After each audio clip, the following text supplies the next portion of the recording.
Le mondial à Doha, au Qatar, mondial 2022. Évidemment, c'est un événement important au Proche-Orient, mais il faut dire que l'Égypte en a profité au niveau touristique.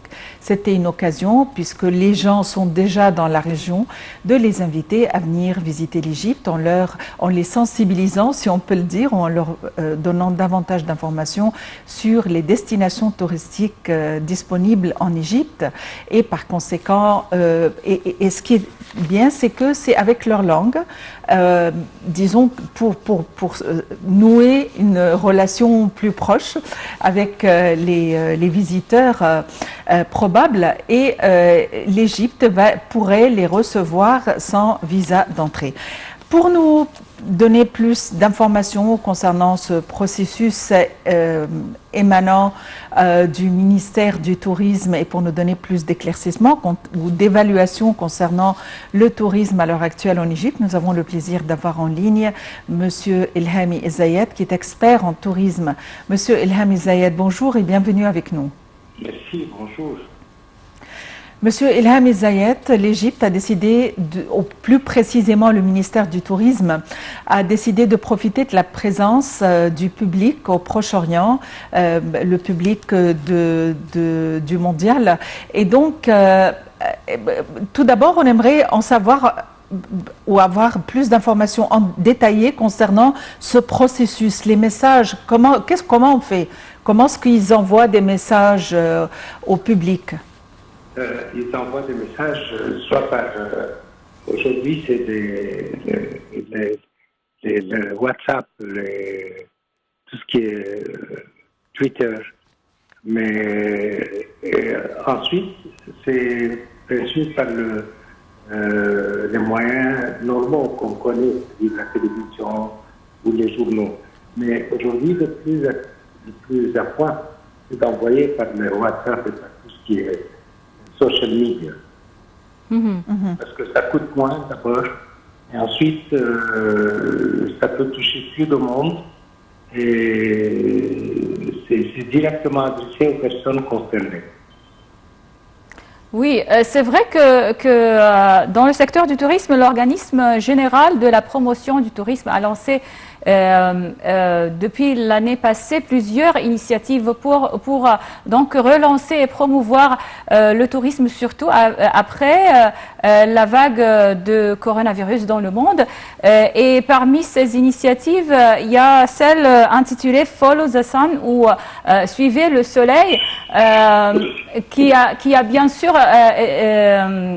qui était très réussi l'année passée en 2021, et aussi qui se poursuit cette année avec l'arrivée de plusieurs touristes européens, surtout en Haute-Égypte. Oui. Il y a un mouvement inattendu de tourisme, pas seulement européen, mais aussi des États-Unis, de l'Amérique latine, et surtout nous allons voir l'année prochaine une arrivée très conséquente de l'Australie et de Nouvelle-Zélande. Parce que ces pays étaient complètement fermés, ni ils sortaient ni ils rentraient pendant 2 ans. Et ce sont de bons voyageurs, ils restent longtemps, ils payent beaucoup. Donc ça, c'est très intéressant aussi. Oui, l'année prochaine, ou on s'attend donc à une saison hivernale débordée de touristes. Écoutez, ces touristes ne viennent pas nécessairement en hiver. C'est pas comme les Européens. Ils peuvent venir en été aussi. Oui. Parce qu'en Australie, en été, il fait chaud. Ils sont habitués à la chaleur. Aux États-Unis, il fait chaud en été. Donc, ce sont des touristes intéressants parce que même au mois de juin, vous pouvez avoir des touristes. Et ça, c'est intéressant parce que c'est pas limité au mois d'hiver, c'est-à-dire janvier, février, mars, avril. Non, ça va un peu plus loin. C'est ça qui est important. Monsieur Elham Zayed, pour revenir à l'initiative du ministère du Tourisme, c'est vrai que les gens ne vont pas répondre, ça ne sera pas une prompte réponse à l'invitation parce que déjà ils ont leur réservation au Qatar et leur date de séjour. Mais est-ce que l'intention c'est de les faire réfléchir au tourisme en Égypte, de les inciter à venir ultérieurement, plus tard, c'est ça? Vous l'avez très bien appelé, c'est exact. C'est pour le message et pour plus tard. Comme ils sont au Moyen-Orient déjà, ils vont avoir une idée de ce que le Moyen-Orient peut offrir. Et le Qatar, comparé à l'Égypte, bien sûr, il y a très peu à offrir. Le Qatar, Abu Dhabi, tout ça, c'est des villes-nations. L'Égypte, c'est un pays. Et donc, leur donner une idée quand ils sont au Moyen-Orient, c'est bon pour l'avenir. C'est pas bon. Il ne faut pas espérer des résultats directs. Il n'y a pas des gens qui vont changer de réservation parce qu'ils vont venir en Égypte. Parce que d'abord, ils doivent avoir plus de jours de vacances, ce qui n'est pas évident. Ils doivent avoir plus d'argent et les compagnies aériennes doivent accepter le changement. Donc ça va être très peu, peut-être dans les limites de pays comme la Tunisie ou le Maroc, où le visa pour l'Égypte est assez difficile. Peut-être pourront réfléchir à deux fois et revenir en Égypte. Mais autrement, c'est pour l'avenir et c'est bon pour l'avenir parce qu'il ne faut pas toujours... D'habitude, on planifie, on dit on veut des touristes demain. Il n'y a jamais un touriste qui vient demain. On ne presse pas sur un bouton pour amener un touriste. Il faut qu'il voit, qu'il décide, qu'il choisisse. Alors, c'est très bon à l'avance de lancer ce genre de promotion. Donc, parlons un peu des chiffres et ce que disent donc les chiffres qu'il y a une hausse du nombre des touristes de 85% presque dans la première moitié de l'année 2022 comparé donc à cette même période de l'année 2021.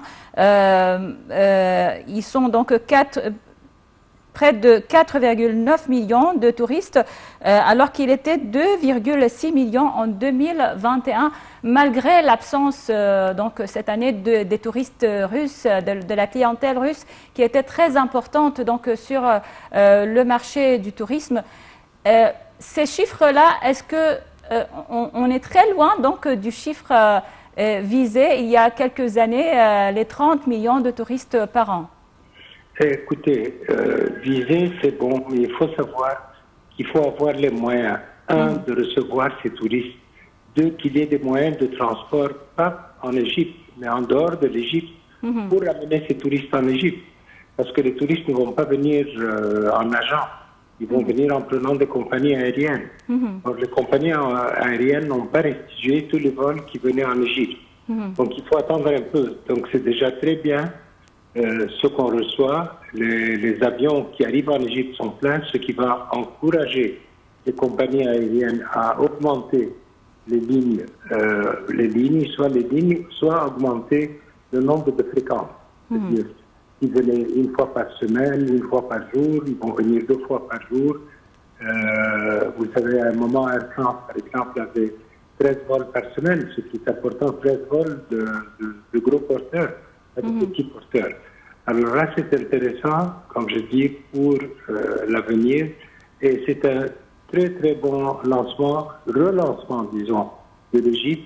Et puis, il ne faut pas oublier que le COP27 aussi a fait beaucoup d'effets. Oui. Le COP27 et le fait que ça s'est passé comme ça et qu'il y ait eu beaucoup de quiproquos pour la version finale de l'accord. Oui, ça, c'est très intéressant parce que le plus on parle que c'était pas tout fait, que c'était pas tout prêt, il fallait négocier entre les pays qui allaient donner, qui n'allaient pas donner, qui allaient prendre, et comment les gens allaient dépenser l'argent, ils prenaient de l'argent des pays riches. Alors tout ça, ça a fait que l'Égypte a été dans les nouvelles pendant toute la période du COP27 et même jusqu'aujourd'hui. Alors, si vous ouvrez les télévisions étrangères, vous allez toujours voir qu'ils parlent de l'Égypte. Ils parlent de l'Égypte en tant que lieu où a eu cette réunion. Et la controverse nous a beaucoup aidés. Parce que si tout s'était très bien passé, les gens avaient signé sans rien dire, c'est bon. Mais quand il y a une controverse, les gens répètent pourquoi pas, qui va aider, qui ne va pas aider, pourquoi ils ne vont pas aider. Donc tout ça, ça aide. C'est une publicité indirecte pour l'Égypte. Oui. Et pour Sharm el-Sheikh en particulier. Monsieur Elham Zayed, justement, vous avez mentionné la COP27 et parmi les recommandations, évidemment, c'est d'endiguer l'impact de l'émission du carbone et des émissions de gaz à effet de serre, y compris les polluants qui proviennent des avions. Oui. Est-ce que ceci, justement, va faire en sorte qu'il y aura une autre hausse probable des prix des billets, puisque il y aura probablement des contraintes imposées aux avions et aux vols? Vous avez entièrement raison. C'est un fait, statistiquement parlant. Les compagnies aériennes, d'ailleurs, elles sont déjà très mal en point à cause de la période du Covid. Vous savez, pendant des années, elles n'ont pas travaillé pendant 3 ans, pratiquement. Donc, elles ne peuvent pas se permettre le luxe de faire de nouveaux produits ou de réparer les avions, à moins d'espérer qu'il n'y ait plus de trafic. Mais en plus, il faut s'attendre aussi à ce qu'il y ait une augmentation des prix de transport aérien. Comme d'ailleurs nous voyons tous les jours, si vous voyez la télévision, en Angleterre, en France, en Belgique, en Hollande, partout, il y a une augmentation du coût de vie. Alors, les compagnies aériennes ne sont pas loin de là. Tout a augmenté, donc eux aussi vont augmenter le prix. On s'attend à ce qu'ils augmentent le prix entre 3 et 4% à cause de ce phénomène. Oui, tout à fait. Oui, Monsieur Elham Zayed, donc vous avez parlé qu'il y aura une clientèle d'Australie, des États-Unis aussi dans la prochaine période. Alors, quelles sont vos prévisions pour les mois qui viennent ou quels sont vos indices donc, concernant le secteur ou l'afflux des touristes en Égypte? Écoutez, traditionnellement, c'est le traditionnel qui compte, c'est qui donne le plus grand nombre avec c'est-à-dire le tourisme classique. J'entends par là le Caire, Luxor, Aswan. Parfois une extension pour Hurghada ou pour Sharm. C'est ça qui fait la base du tourisme en tant que revenu. Mais ce qui fait la base du tourisme en tant que nombre de personnes, c'est bien sûr Hurghada et Sharm, c'est-à-dire la côte de la mer Rouge. Oui. Alors nous avons diversifié. Maintenant, il y a la côte méditerranéenne aussi qui arrive rapidement sur le marché. Et donc, il y a une diversification des produits offerts en Égypte. Cette diversification, elle a des prix différents. C'est-à-dire, il y a une qui a des prix moyens, il y a une qui a des prix élevés. Si vous prenez la côte de la Méditerranée, par exemple, en été, elle a des prix exorbitants. Vous le savez très bien, il y a des chambres qui se vendent une semaine à 1 million de livres. Et c'est parce qu'en hiver, ils ne travaillent presque pas. Par contre, Sharm ou Hurghada, c'est stable, parce qu'il n'y a presque pas de saison. Ce qui est intéressant, c'est surtout, je vous dis, la partie du Nil. Parce que le Nil, il y a beaucoup de dépenses. Le touriste dépense tous les droits d'entrée dans les musées, dans les sites historiques. Il y a le guide, il y a le chauffeur. Vous savez, un guide ne peut pas être chauffeur en même temps, comme dans d'autres pays où le trafic est facile. Nous sommes un pays avec le trafic un peu difficile, tant mieux, parce que ça donne l'occasion à offrir plus d'occasions pour le travail. Donc pour les jeunes, il y a beaucoup plus de possibilités. Et dans tous les domaines, c'est-à-dire que ce soit les guides, que ce soit le chauffeur, que ce soit les gardiens, que ce soit... Vous voyez, quand le tourisme boom, ça offre une immense quantité de possibilités de travail pour les jeunes. Monsieur Elham Zayed, si on souhaiterait évaluer la situation touristique à l'heure actuelle, notamment à la suite de l'arrivée de 43 000 personnes à Sharm el-Sheikh, Comment peut-on évaluer la situation touristique à l'heure actuelle en Égypte? Écoutez, c'était quelque chose d'extraordinaire qu'on ait 43 000 personnes qui sont arrivées à Sharm el-Sheikh. Mais il faut savoir que déjà, il y avait beaucoup de personnes en Égypte sans ces 43 000. C'est ça qui est bien. C'est-à-dire que le mois de novembre, ça a été vraiment une bataille rangée pour trouver des autocars, pour trouver des chambres d'hôtel, pour trouver même pour pouvoir visiter les sites touristiques. Alors ça c'est très bien, c'est très sain pour l'industrie touristique. Et c'est pour ça que je dis, le COP27 nous a ajouté beaucoup à une situation qui déjà était bien.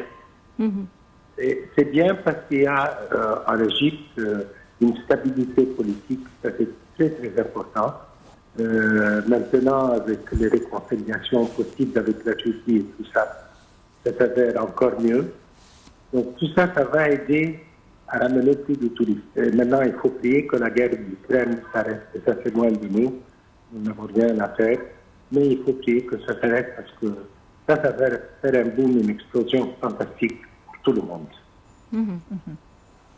Alors, Monsieur Elhami Zayed, expert en tourisme, merci beaucoup pour toutes ces informations donc, et ces indices concernant le secteur du tourisme. Merci et passez une excellente journée. Et donc, on a passé une excellente journée. On a écouté de bonnes nouvelles de la part de Monsieur Elhami Zayed.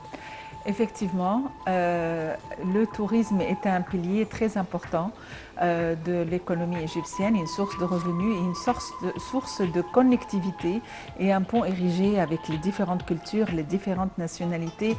Donc, venez en Égypte, nous avons un climat sensationnel durant 12 mois de l'année. Venez en Égypte, on vous attend. Très bonne journée à tous et à la prochaine.